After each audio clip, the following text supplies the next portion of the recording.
bagaimana pendapat Gus Baha tentang wanita karir ataupun wanita yang aktif dalam bidang sosial.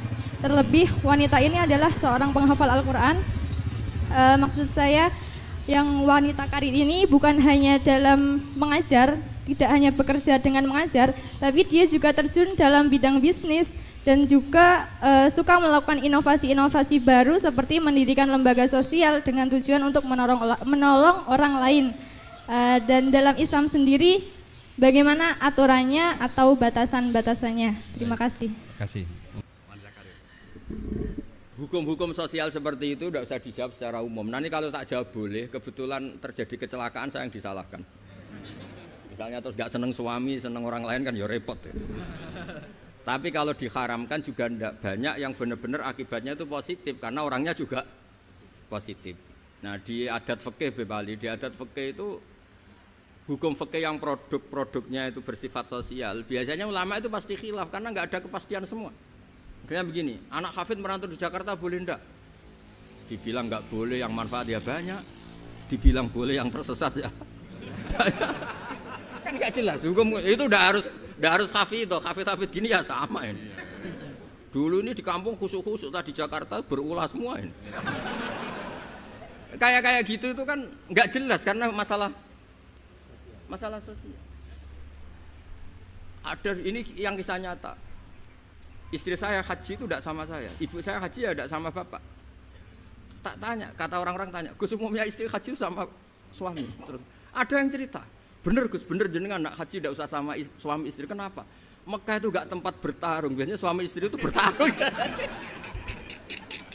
Mekah itu gak tempat konflik. Biasanya kalau suami istri itu kan tukang konflik. Saya punya teman keluarga keraton itu haji sama istrinya, Prof. Kebetulan ada istri baik, bikinkan teh pagi-pagi, bikinkan teh suaminya. Istri itu loh baik, suaminya dibikinkan teh. Jawabnya istrinya yang satu, gimana? Mau tukeran? Padahal muji aja jadi perkara itu. Nah kalau ini yang cerita guyonan, tapi fakta.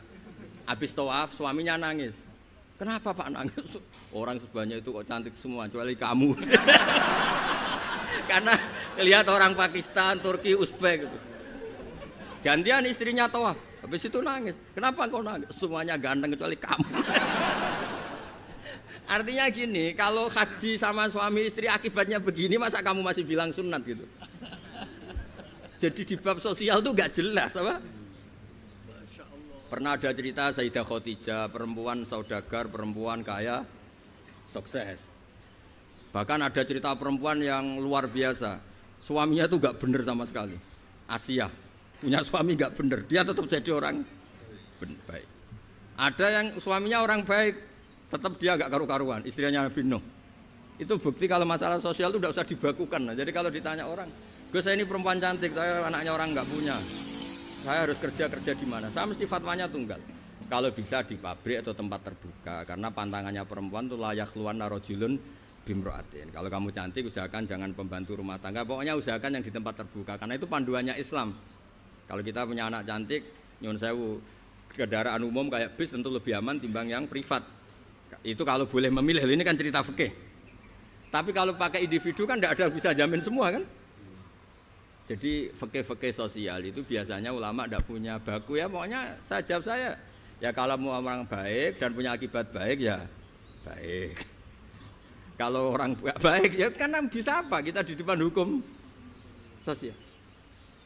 Karena ya itu tadi kita punya contoh Fir'aun itu kayak apa? Beduanya Fir'aun kayak apa? Punya istri legendaris namanya siapa? Asia. Nabi Nuh kayak apa? Punya istri seperti itu. Jadi misteri kan enggak? Artinya kalau kamu mendewa-dewakan kalau suaminya baik pasti ya ada juga lingkungannya baik.